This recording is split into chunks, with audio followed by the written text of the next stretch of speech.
little children have become great admirers of him. He tells his followers, no torment, no badness, no forbidden. Let the little one come. No kingdom, the kingdom of heaven is filled with children just like me. The kingdom is coming for you. The kingdom is filled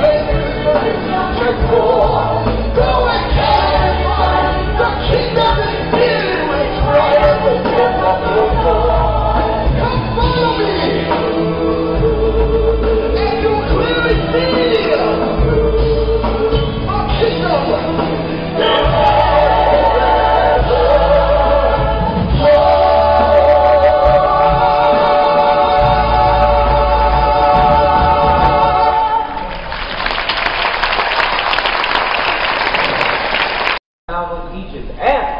To remind us of how the Almighty dwelt or tabernacled with us. Imagine that. The shelters are called tabernacles, or in Hebrew, sukkah, which means booth. And building a sukkah is my favorite thing. Oh, you should see all the sukkah building going on. This season there's a sukkah born every minute. It was during this feast, several years ago, that my wife came to me.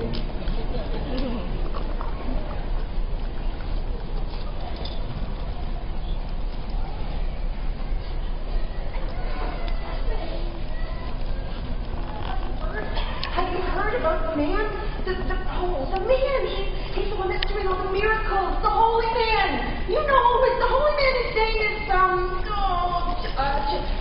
Jesus the Baptist. I think you mean Jesus of Nazareth. That's him! I've got to tell you what they're saying about him. Do I have a choice? No, it's too good. So Jesus was with his disciples near the coast, and he said to them, who do people say that I am? Some say John the Baptist, others Elijah. Still, others say that you're one of the prophets. But what about you? Who do you say that I am? You are the Messiah, the Son of the living God. Dennis, what's wrong? You look like you're in pain. No, nothing there. Go on. Jesus went with three of his closest disciples, Peter, James, and John, and they went high up on the mountain. And when they got there, Jesus was transfigured before them.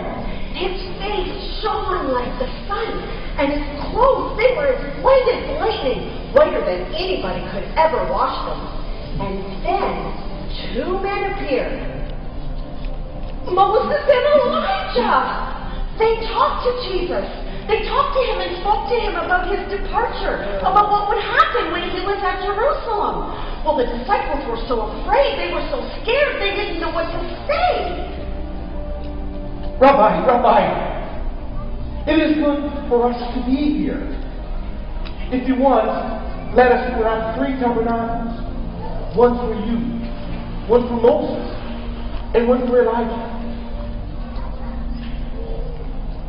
You know, I don't think Jesus thought that Peter's idea was very good.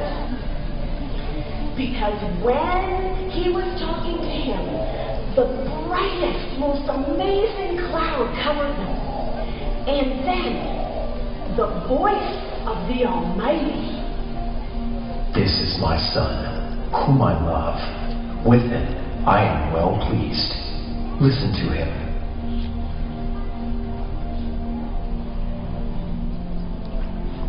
Come, get up. Don't be afraid. And as they were going down the mountain, Jesus warned them. Don't tell anyone what you have seen until the Son of Man has been raised from the dead. You know, I don't think that the disciples understood what he meant when he said, raised from the dead. Come to think of it, I don't think I understand that either. He's done some very odd things, that Jesus the Baptist. Of Nazareth, not Jesus the Baptist, Jesus of Nazareth. Okay. Jesus the Baptist of Nazareth. But listen, it's supposed to be a secret. So let's just say a little birdie told me. So, what do you think? That's a nice story, dear. Do me a favor. Never tell it to me again. Not to be the high priest. I know. I once was one almost 30 years ago. Lots of pressure to do things just right. Tomorrow the eyes of the whole nation will be on Caiaphas as he makes the water offering, the libation ceremony. The grand procession to the pool of Siloam to gather the fresh living water to pour out on the altar. The people line the path and they shout, Hosanna, Hosanna, O Lord, deliver us. We are commanded to rejoice before the Lord with palm branches and such. It's a practice we do to beseech the Almighty to bless us with rain. Rain from the Almighty is a treasure in this dry and thirsty land. Look! It's almost dawn. My son, the high priest, has come from the pool of Siloam with the fresh living water to offer the water libation.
Anyone is thirsty, let him come to me and drink. I am the living water. Whoever believes in me, from within them shall flow streams of living water. Living water? Goody. Jesus was bringing more and more attention to himself. Our eyes were on the temple. Everything revolved around our great, magnificent place of worship. Even the illumination of the temple ceremony. They say, whoever has not seen it never saw true rejoicing. But Jesus even had something to say about that. Behold, the light of the great temple. Behold the light, as when the glory of the Lord filled the temple. I am the light of the world. Whoever follows me will never walk in darkness, but they shall have the light of life.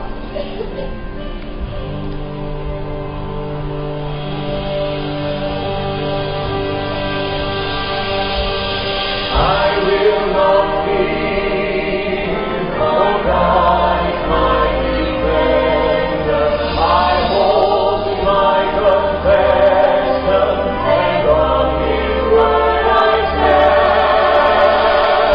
No power on earth can take me from His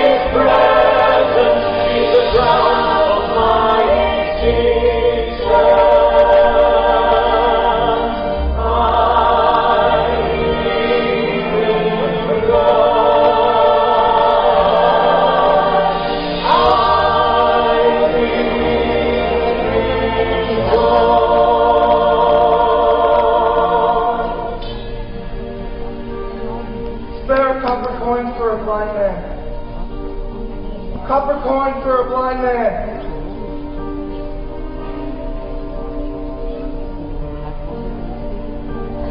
I tell you, he is the Messiah. How can the Messiah come from Galilee? When the Messiah comes, will he do more miraculous signs than this man?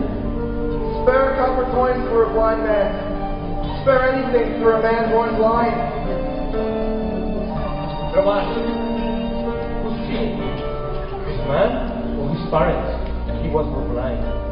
Neither this man nor his parents sinned. But this happens so that the work of God might be displayed in his life.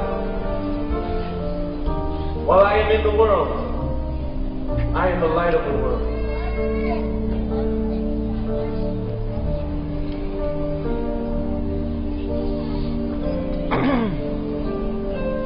Go and wash the pool of Siloam.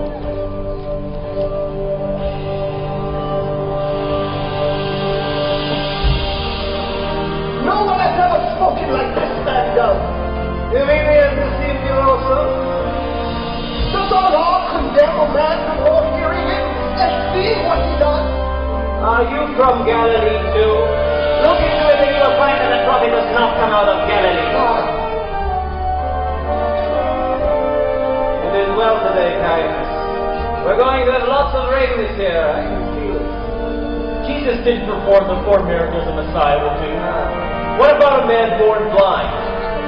If a man is born blind, then that's the end of it, until the Messiah comes. Only the Messiah can heal a man born blind. Put this messianic pretender Jesus out of your mind for now. Caiaphas, we will not be swayed by public opinion or miracles or signs or prophets. Our hope is not in man or myth. Our hope is in the Almighty One. We have sacrificed too much for our position, our people, and our nation. We will stand firm. Through all my